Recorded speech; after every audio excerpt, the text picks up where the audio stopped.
E o Mbappé que saiu do PSG para tentar conquistar uma Champions, e sim, logo depois o PSG foi lá, meteu 5-0 e ganhou a primeira Champions sem o Mbappé. Mas será que o problema era o Mbappé ou o quê? Vamos dar uma olhada nisso agora. E vamos começar então com o vídeo do VSR. Porque é a forma de trabalho do Luiz Henrique. É a forma do Luiz Henrique que no documentário diz: se o Mbappé for embora, porque esse documentário que está lá é relativo à temporada passada, a temporada 23-24. O Luiz Henrique diz: se o Mbappé for embora, estava naquela, o Mbappé vai, não vai, sai, não sai. Se ele for embora, nós seremos melhores sem ele no ano que vem. Ele falou e cumpriu. O Mbappé, o PSG dessa temporada é um Mbappé melhor do que a temporada passada e melhor do que o PSG da era rica, da era milionária, da era estelar, seja com Cavani, com Ibra, seja com Neymar, com Messi, com Mbappé.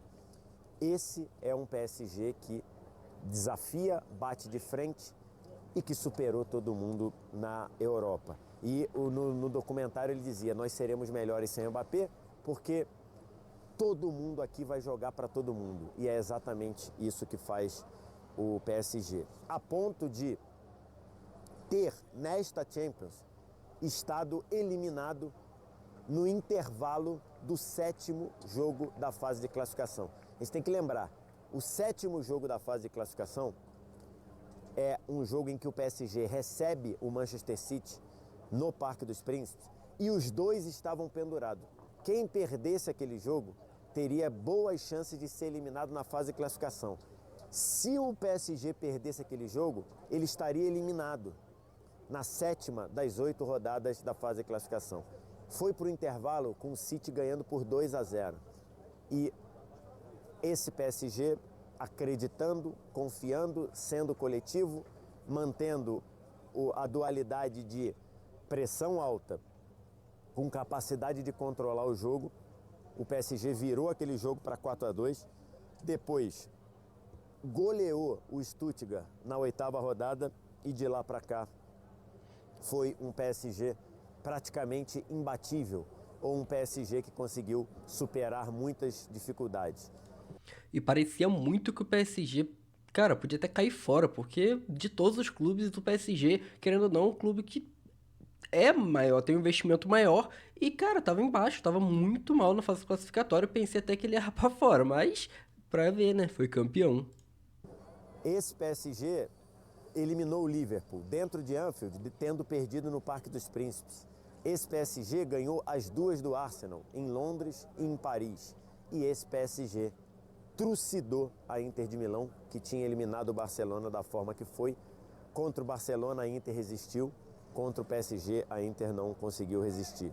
O jogo aqui, não cabe nem a gente falar muito do jogo, né? Porque o que a gente viu foi que o PSG dominou completamente. E esse Paris Saint-Germain, uma coisa muito engraçada é que eles fizeram praticamente uma Master League, né? Eles contrataram quem eles queriam, os melhores, maiores nomes, e não deu certo, né, cara? Quando trouxeram o Neymar, não é que não deu certo, né, cara? Não teve o objetivo principal. Pode até ter jogado bem, mas não conquistou o objetivo principal, que era Champions. Então, foram lá, trouxeram o Neymar, também teve um time lá antes ainda do Cavani, do Ibrahimovic, Messi, Mbappé também. Então, teve muito nome de peso, juntaram até os três ao mesmo tempo, cara. Messi, Neymar e quem?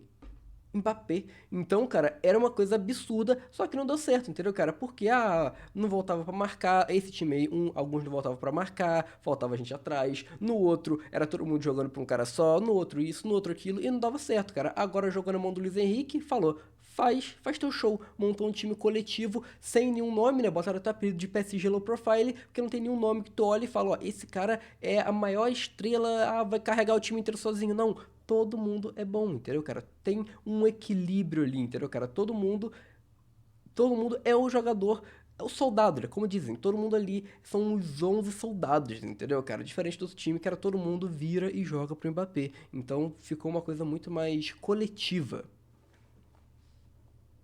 E também tem esse vídeo aqui do Beckler que ele explica ali um pouco da tática, então vamos dar uma olhada. Enfim, é uma vitória dos jogadores, mas é uma vitória do Luiz Henrique. O Luiz Henrique é o autor intelectual do maior banho em uma final de Liga dos Campeões. O Luiz Henrique abre mão dos craques, das estrelas, dos jogadores intocáveis, dos caras que em uma bola podem decidir um jogo, porque ele prefere 11 soldados. Esse é o time mais Luiz Henriquiano que existe. E realmente a diferença é gritante, não tem nem comparação. Quando tu vê o jogo do PSG do Mbappé, era todo mundo toca pro Mbappé, todo mundo busca o Mbappé, bola na frente pra correr o Mbappé. Agora não, trabalho coletivo muito bem feito, cara. O tático do Luiz Henrique pra esse jogo, não acompanhei muitos outros, mas é uma coisa absurda. Seguinte, a Inter quando ia sair jogando, ela tentava fazer isso daqui. 3 zagueiros abertos, o Sommer para fazer o quarto jogador, os 2 atacantes aqui na frente. O Paris Saint-Germain subia laterais contra alas, meio-campistas contra meio-campistas, atacantes nos zagueiros. Era isso aqui que o Paris Saint-Germain fazia, para que quem tivesse a bola fosse o Sommer, quem fosse marcar ele, marcava também esse passe aqui, chutão à frente. Acontece que o chutão à frente, a Inter sabe jogar com um chutão à frente. Quando vem um chutão à frente, a Inter tenta ou que essa casquinha venha para cá e esse cara aqui domine, ou que os meio-campistas dominem essa bola aqui para lançar esses caras nas costas dos laterais, para que essa bola venha aqui, ou que venha aqui e que aqui acompanhe, e que a Inter chegue com superioridade contra a marcação adversária, né? É isso que a Inter quer fazer.